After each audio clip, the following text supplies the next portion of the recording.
My name's Ed Snowden. I'm 29 years old. I work for Booz Allen Hamilton as an infrastructure analyst for NSA in Hawaii.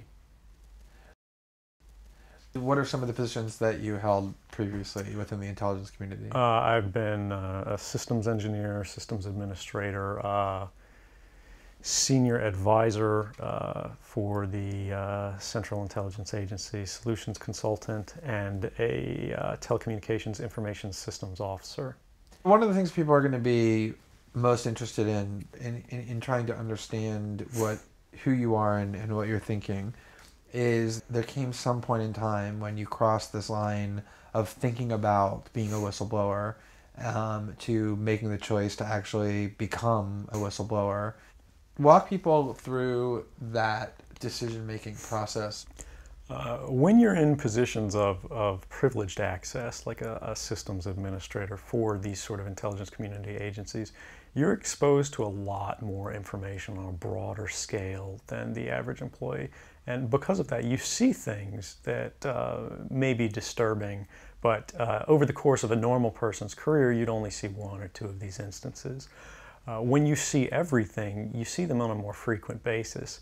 And you recognize that some of these things are actually abuses. And when you talk to people about them, in a place like this where this is the normal state of business, people tend not to take them very seriously and move on from them. But over time, that awareness of wrongdoing sort of builds up and you feel compelled to talk about it. And the more you talk about it, the more you're ignored, the more you're told it's not a problem.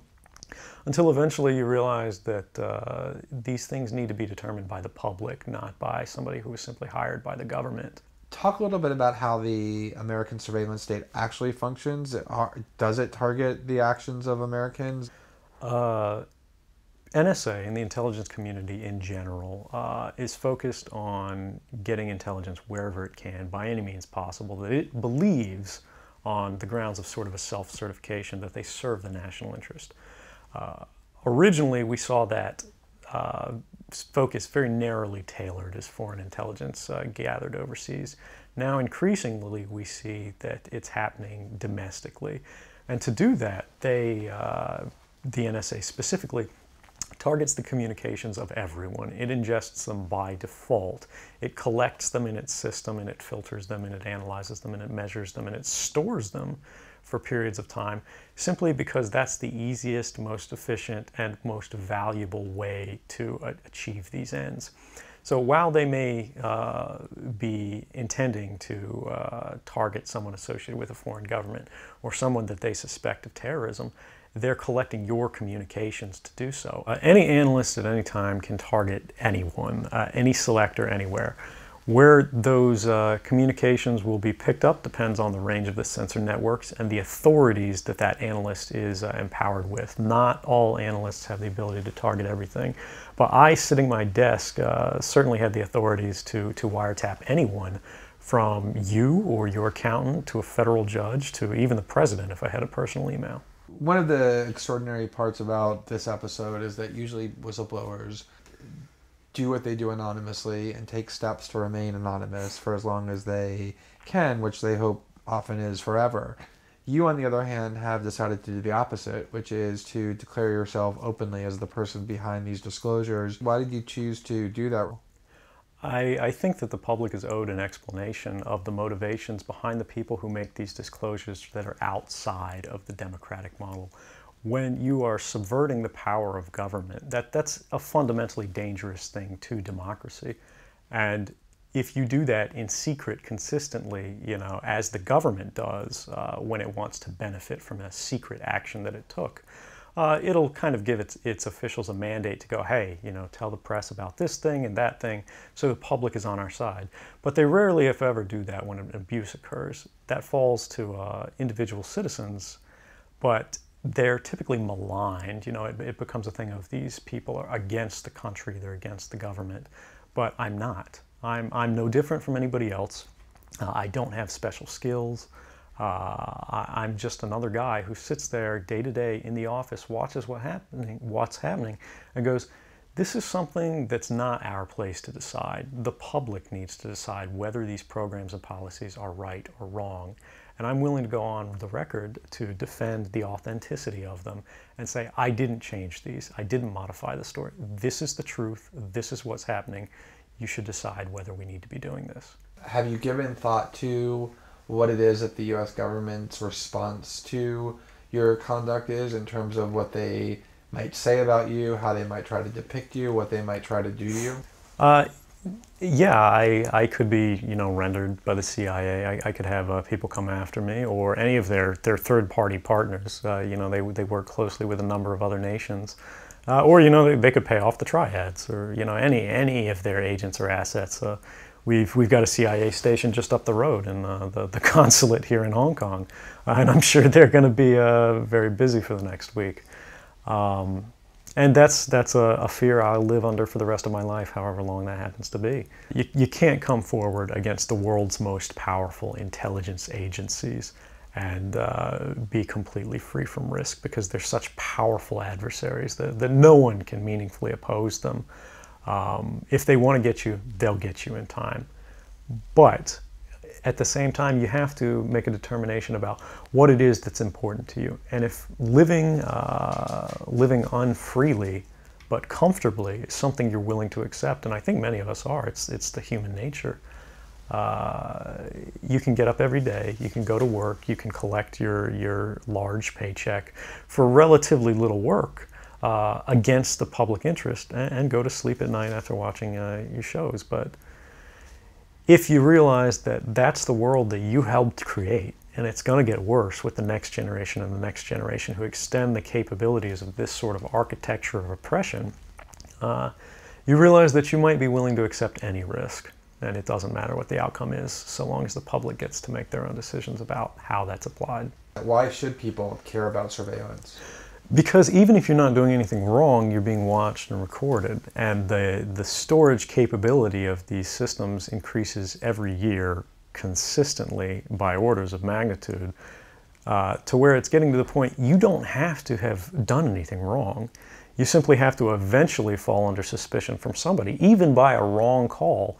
And then they can use the system to go back in time and scrutinize every decision you've ever made, every friend you've ever discussed something with, and attack you on that basis to sort of derive suspicion from an innocent life and paint anyone in the context of a wrongdoer. We are currently sitting in a room in Hong Kong, which is where we are because you traveled here.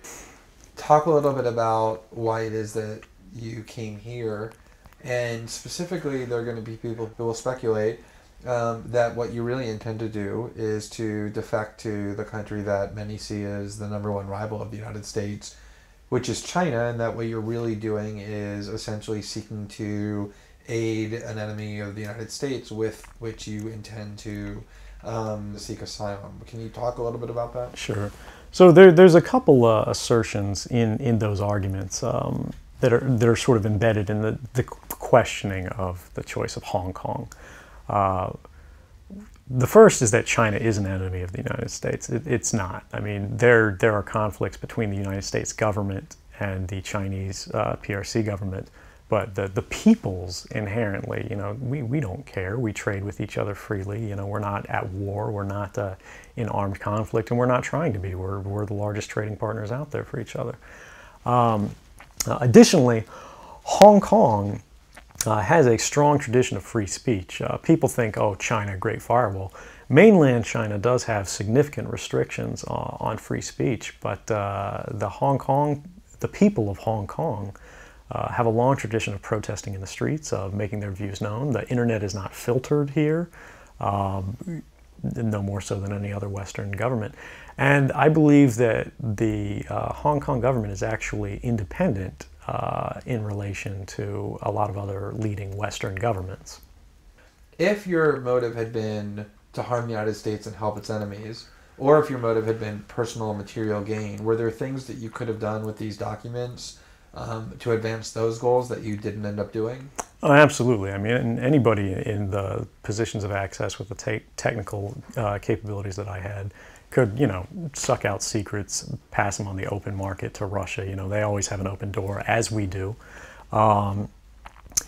I had access to, you know, the full rosters of everyone working at the NSA, the entire intelligence community, and undercover assets all around the world, the locations of every station we have, what their missions are, and so forth. If I had just wanted to harm the U.S., you know, that you could shut down the surveillance system in an afternoon.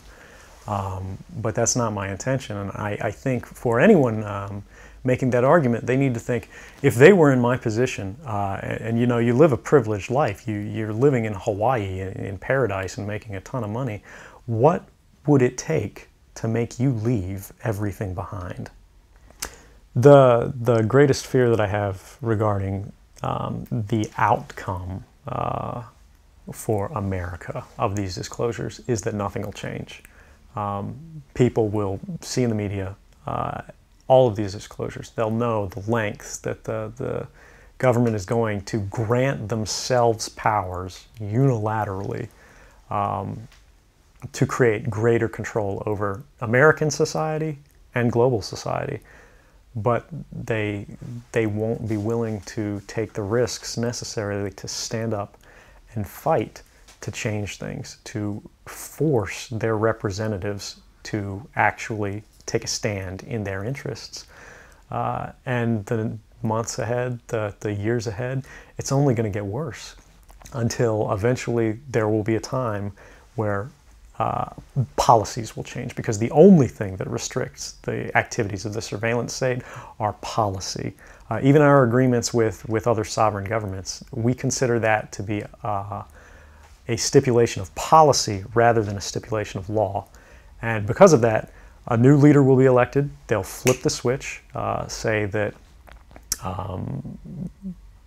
because of the crisis, because of the dangers that we face in the world, you know, some new and unpredicted threat, we need more authority, we need more power, and there will be nothing the people can do at that point to oppose it, and it'll be turnkey tyranny.